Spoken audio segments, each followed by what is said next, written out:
Good morning. Good morning. Welcome or welcome back to Bookeemonsters. My name is PK. It is Monday, April 15th.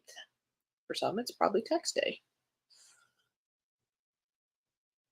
But here it is Monday, and we are looking at cozy mysteries that are being released into the wild this week.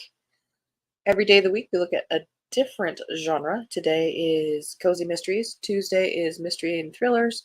Wednesday is romance. Thursday is fantasy and science fiction. Friday is freeform Friday. We look at things that just catch our attention that we didn't look at during the week or just defy genre. Hope you had a good weekend. Mine was okay. Yesterday was tiring. I had to do the second medicated shampoo bath of Keel because of his ringworm. So, I mean, he's always a good boy. It's just tiring. But he's doing well. And oh, look, we got a commercial. Here we go. And I am currently reading A Grave Robbery by Deanna Rayburn. The most recent Veronica Speedwell came out last month. I'm sad because now it'll be a year, which is why we read and look for new authors constantly. Let's do a quick check-in here. Elena said, "Hi, Elena. Finished my book yesterday morning. Good job. Huzzah." Kim says, "Good morning. And I talked to my boy's grandmother yesterday. He does have a torn labrum. Going tomorrow to see if he will need surgery or if they're going to try therapy first. Oh, sending healing love. Good healing vibes. That is, at least, there's something that can be fixed at this point." All right. Let me go to here. Other quick announcements. There are no sprints tonight. I don't do them on Monday. I had to leave yesterday's sprints. Who's it tonight? Do you know, Kim? My sprints are tomorrow evening. I do both Tuesday and Thursday evenings at 6 p.m. Mountain Time, 8 p.m. Eastern, and they go for 2.5 hours.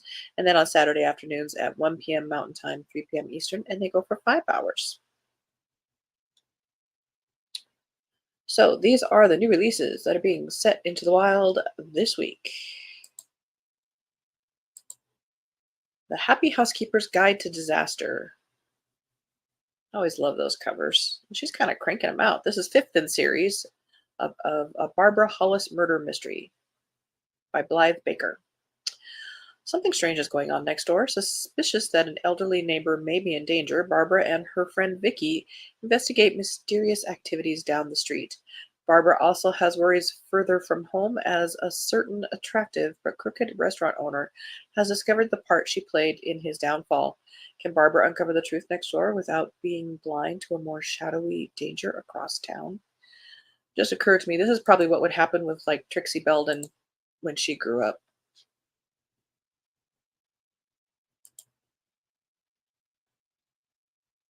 Strangled and Snails, an animal cozy mystery. Dusty Paws mystery number 3.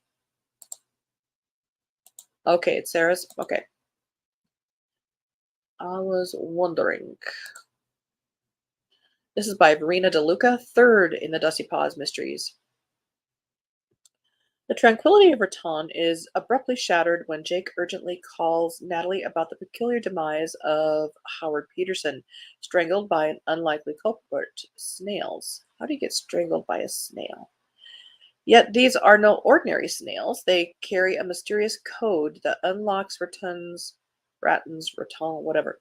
clandestine past, brimming with buried treasure and long buried secrets. This thrusts Natalie and Jake into a web of intrigue, leading them to the heart of their town's concealed history.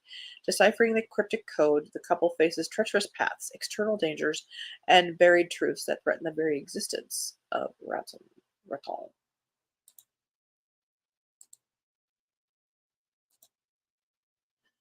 Daisy, Not Your Average Super Sleuth. Book number 18 by R.T. Green.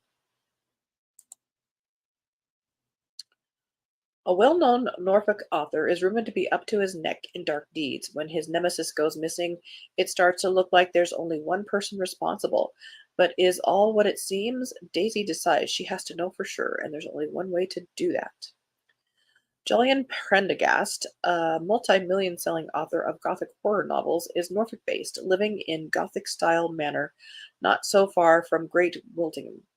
But he's about to be exposed. Dot, dot, dot, dot, dot, dot. Abby Drake is an investigative reporter well known for her devotion to exposing all things suspect. She's had her teeth into Prendergast for a while, claiming that he didn't write any of his books.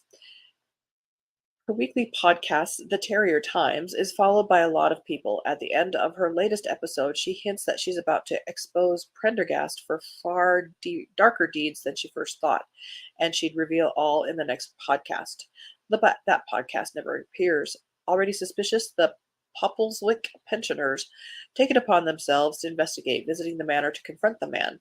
Needless to say, they don't get very far, but refusing to give up, things go scarily downhill for the terrible twosome.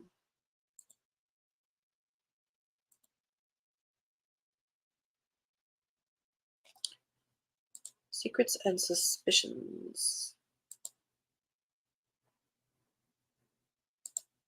by Diane Harmon, 6th in series. Double check the date. We're good.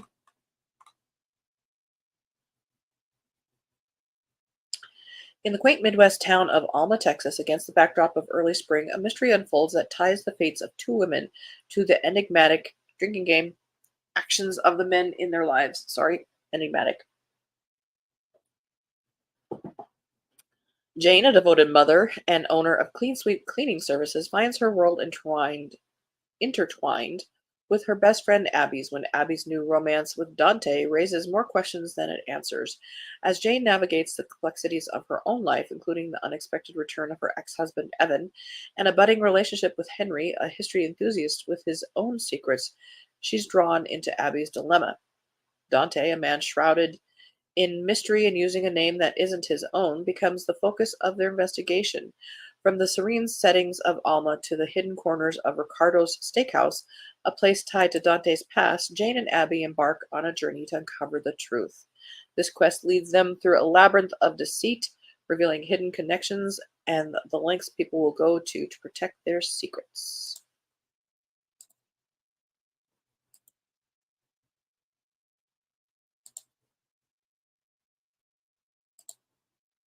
Retrievers and Retribution by Daisy Harper. First in a series.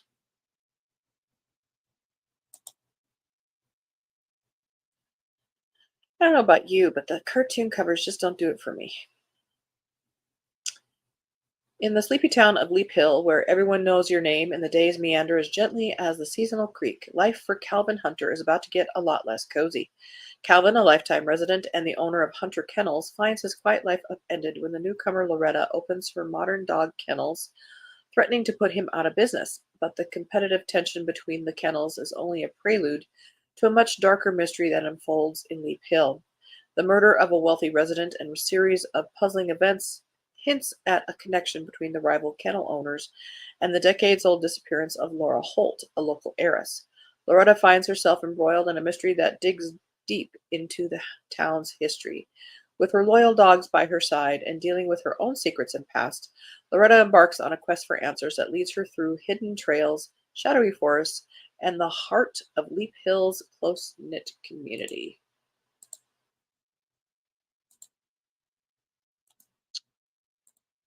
A visit to Tower Town! Exclamation point. I kind of like the cover. It's different. Oh, and it's only 68 pages. Why bother? This is by Claire Logan. Nice cover. Set in the 1920s Chicago. Moving on. Sorry, did not make the 100-page mark. That to me is a 68 pages. That's a short story. Maybe a novella. Either way, it's an idea that you could have expanded. Murder on the Rocks.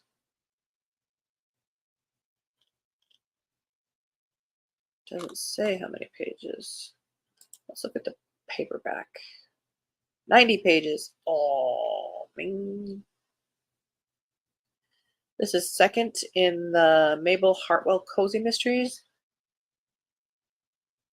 where intrigue swirls like mist over a quaint fishing village. Very nice cover. Moving on. Too many books, too little time. Not enough pages.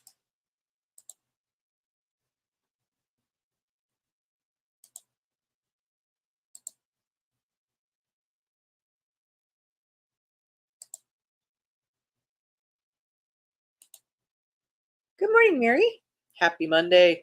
Slow start for me today. Hope you are all well. Hope you are too. Hope you had a good weekend. Did you have a show? I can't remember. I do not do cartoon covers at all. Second that amount. Yeah.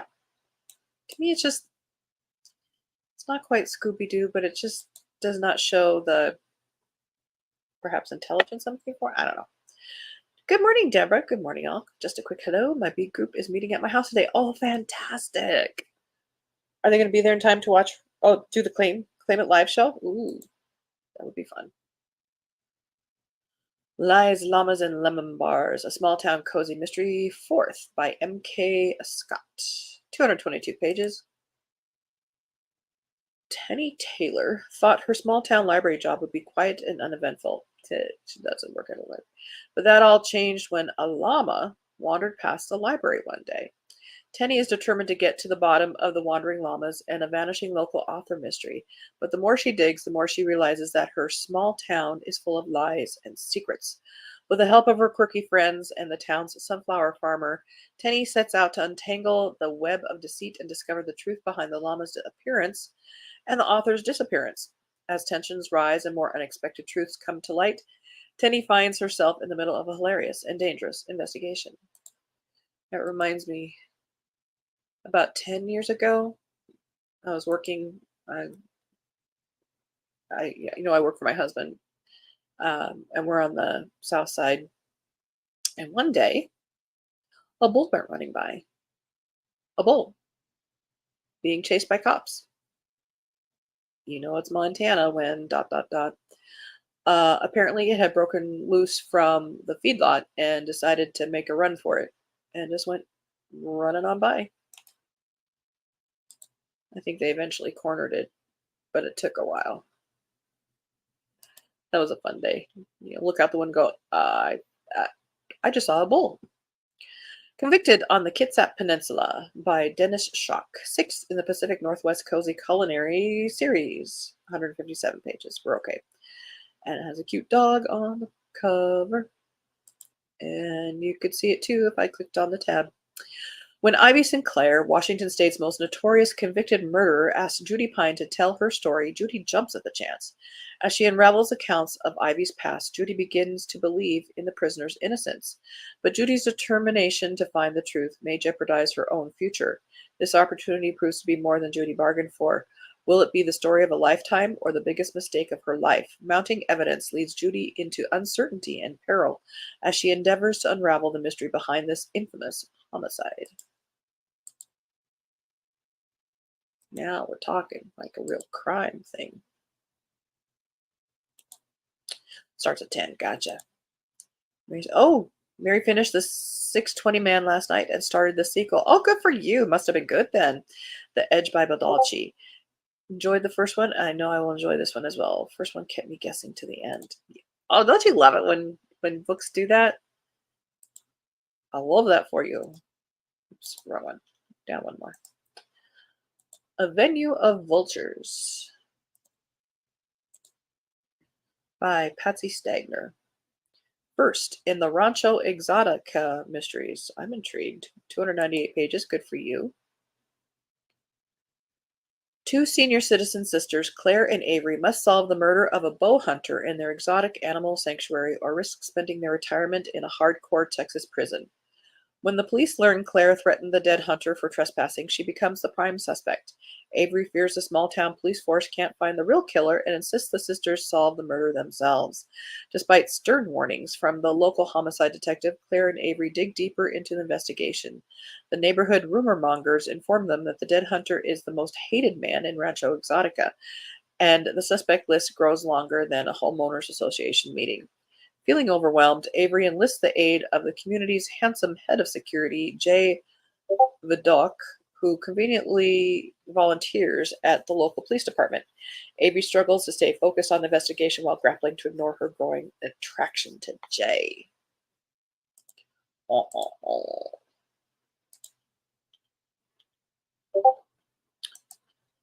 A taste for crime. Oh. Eighth in the Hope Street Church Mysteries by Ellery Adams and Tina Radcliffe. Welcome back to Hope Street Church, where friendships are formed, fresh starts are encouraged, and mysteries are solved. When a scathing review by a prominent food critic threatens to ruin the career of local celebrity chef Anton Parsley, he turns to Cooper and her Bible study group for help. Cooper's boyfriend was once mentored by the beloved chef, and Cooper will do anything she can to support his struggling restaurant. But before she can figure out how to restore the chef's good reputation, the food critic is found murdered in his restaurant. Suddenly, Cooper and the gang must go from propping up the chef to tracking down a killer. And a compilation. What? A new Rita Mae Brown. Is she still writing? Or is this a really re-release? Does anybody know?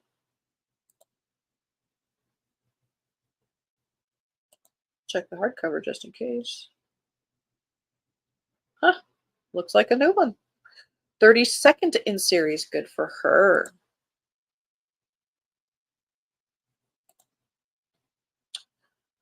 Feline Fatale, a Mrs. Murphy mystery by Rita Mae Brown. Politicians fight like cats and dogs, but when things take a deadly turn at the Virginia House of Delegates, Mary Minor Harry Harrison calls on her beloved pets to help her crack the case and stop the fur from flying. Spring flowers may be about to bloom in Crozet, Virginia, but Harry is thinking about snow.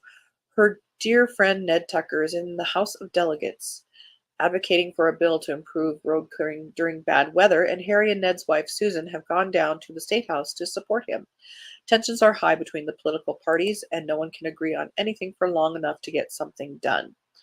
The bill's chief detractor is the glamorous Amanda Fields, a former newscaster turned delegate whose flair for the dramatic has earned her a formidable reputation and made her more than a few enemies. Amanda's claws-out approach to politics might have some of her colleagues wishing she was dead.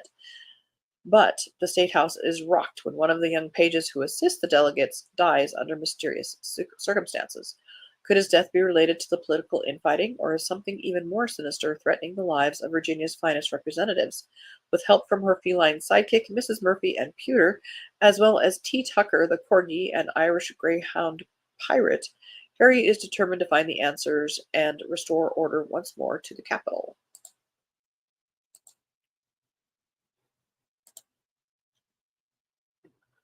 Ooh, there's an interesting cover.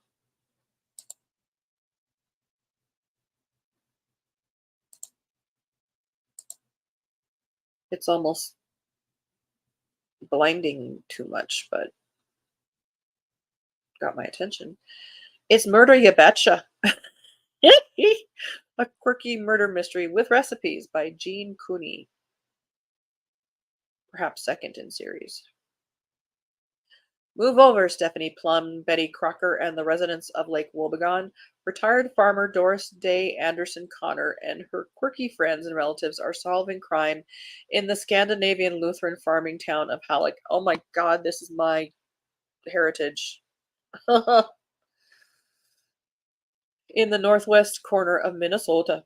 This book, the second installment in its murder mysteries, has Doris and her sister Grace Kelly Anderson, the owner of the local cafe, talking 90-year-old Rose O'Brien ice fishing. The day ends, however, with nothing to show for their efforts except a dead body. With Rose distressed over the crime, Doris feels compelled to make inquiries in an effort to move the murder investigation along, much to the chagrin of the sheriff, an old boyfriend, and a current puzzle. While in the cafe, at a funeral, and during a gender reveal party blizzard, she uncovers answers. She but she also learns secrets and lies that lead her to wonder if she truly knows the residents of her hometown. After all, at least one of them is a killer. Oh, that's funny.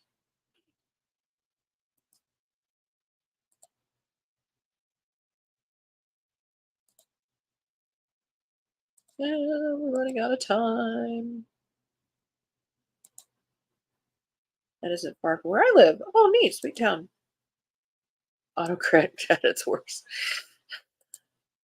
Awful Premonition by Daniel Garrett, 11th in the Nine Lives Magic series. Aunt Lavender is gearing up for the quest of a lifetime while I'm settling into life in my newly renovated home and dreaming of long summer days spent on the lake. However, with the appearance of two old rivals in Winterspell and a harrowing premonition, our dreams fall into jeopardy. Selena has to prove herself right, naturally, and before I know it, I'm chasing her furry behind smack dab into the middle of a cutthroat world of scheming adventure seekers who'll do anything for their next big thrill. Let's just hope she has an escape plan.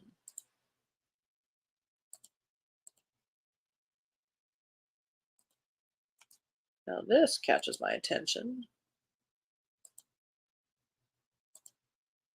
The Maid and the Mansion, an unsolvable crime. Well, then why are we reading it?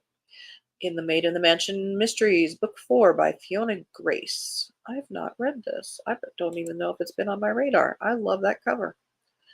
In post World War II England, a clever young woman named Mary Adams finds herself thrust into a world of privilege and secrets as she transitions from being a wartime factory worker to a maid in the Grand Estates.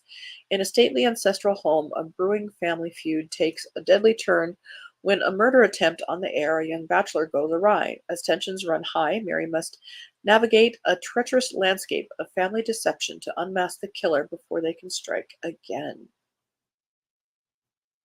How cool!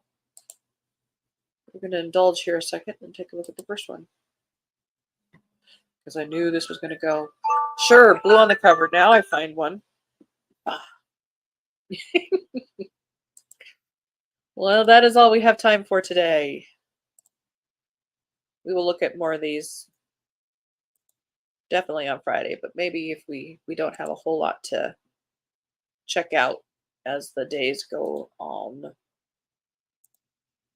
Well, thank you very much, guys. Hope you have a great meeting this morning, Deborah. Have a great day, everyone, and thank you all for running on a new week. Indeed, that's a good sentiment. Thank you very much. I hope you guys have a good Monday. Tomorrow we'll be looking at mysteries and thrillers that are being released into the wild this week. I know one I'm looking forward to tomorrow is the new C.S. Harris. I'm so excited. She's one of my favorites. But we'll look at the others too. Again, I don't have sprints tonight. It looks like they're going to be on Sarah's channel, The Bookish Knitter. And then my sprints are on Tuesday evenings and Thursday evenings and Saturday afternoons. So you can come back here tomorrow at 6 p.m. Mountain Time, 8 p.m. Eastern for that. And then tomorrow, same time, same bat station, 6 a.m. Mountain Time, 8 a.m. Eastern. But I do repost it, so you can always watch it at your convenience. Elena says, see you tomorrow. Have a good day, Elena. All right, hope you're feeling better. Um, so have a good day, read good books, and as the banner says here, don't be a don't be a bookworm, be a bookie monster. Nom nom. Have a good day and God bless.